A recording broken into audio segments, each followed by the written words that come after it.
Гръцка мусака с патладжан и канела. Здравейте, приятели!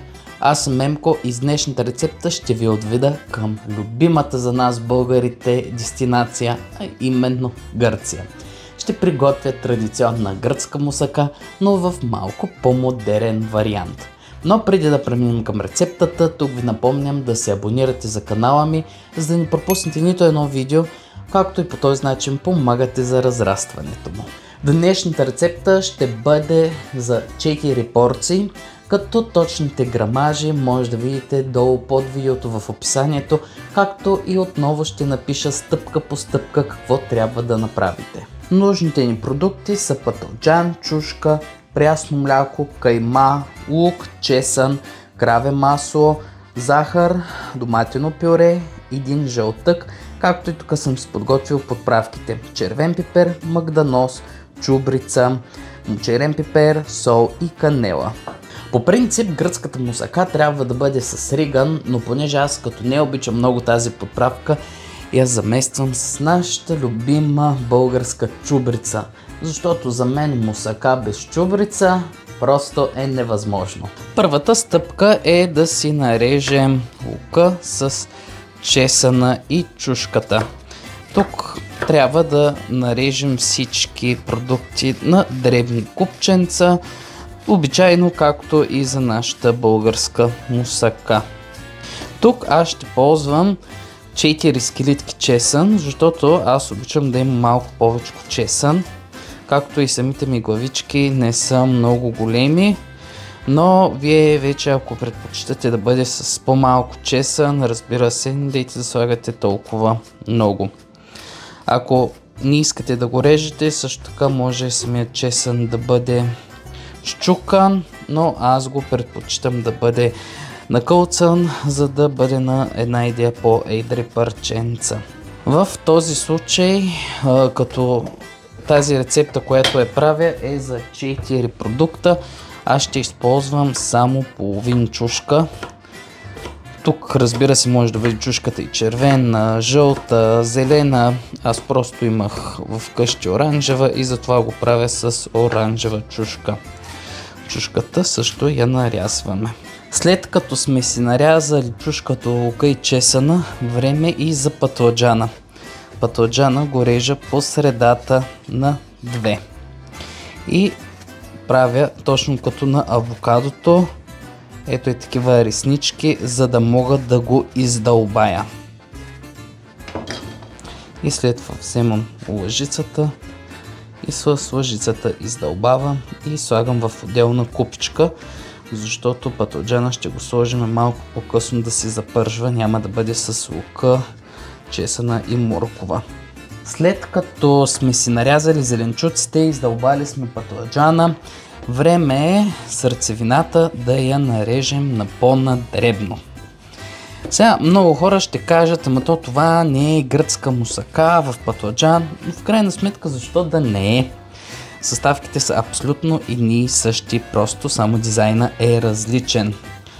Аз преди няколко години в Финландия с едни приятели се бяхме събрали, исках да направя гръцка вечер, но да бъде малко по-различна от тези класическите.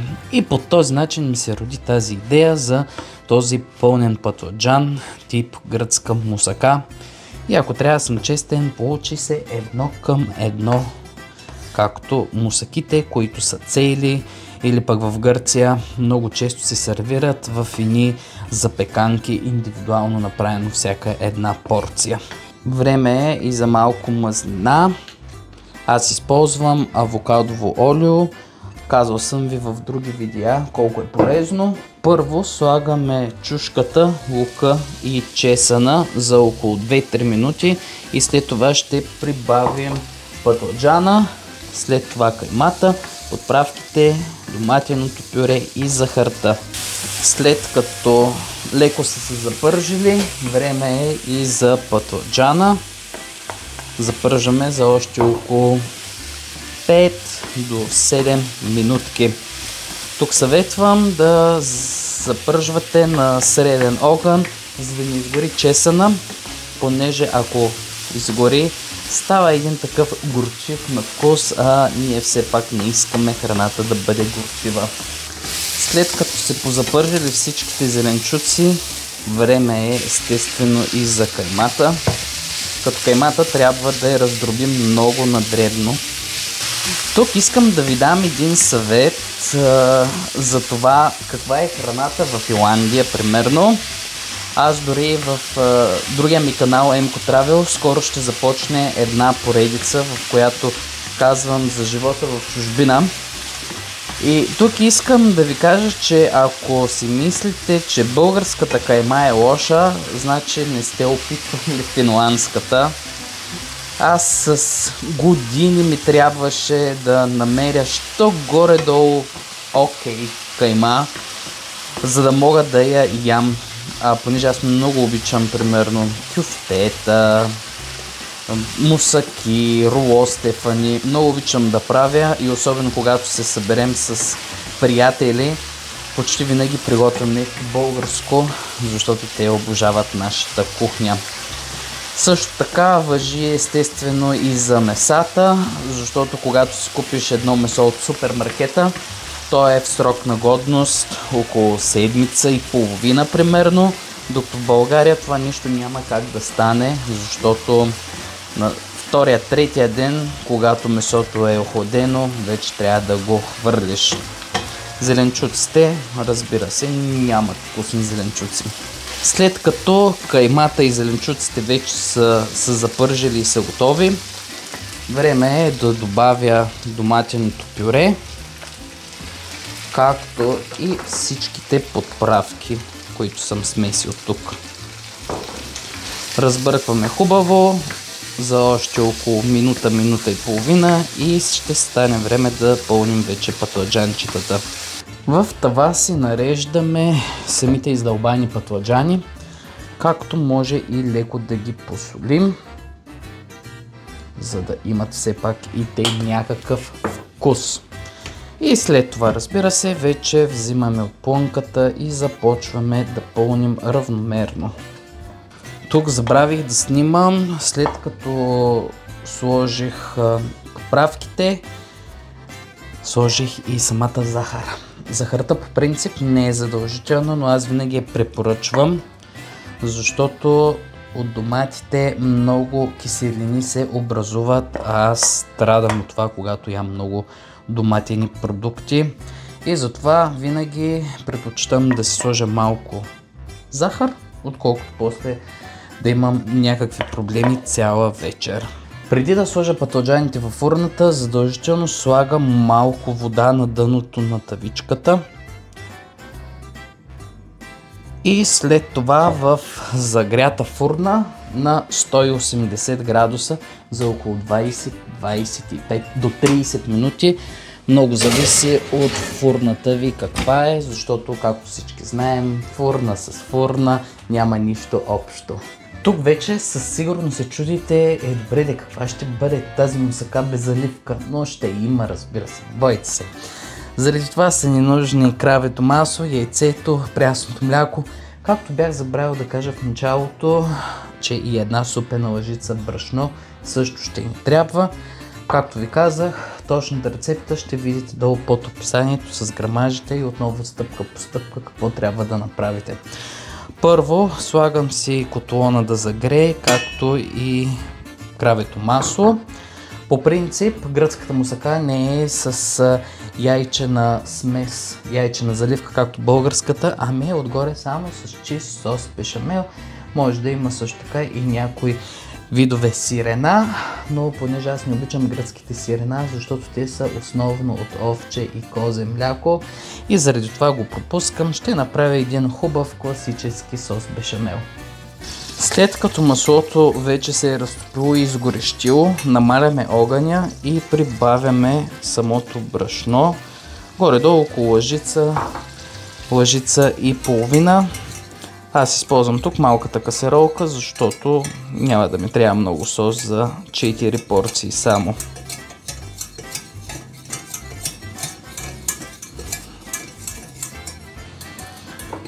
След това изсипваме прясното мляко, като прясното мляко трябва да бъде студено.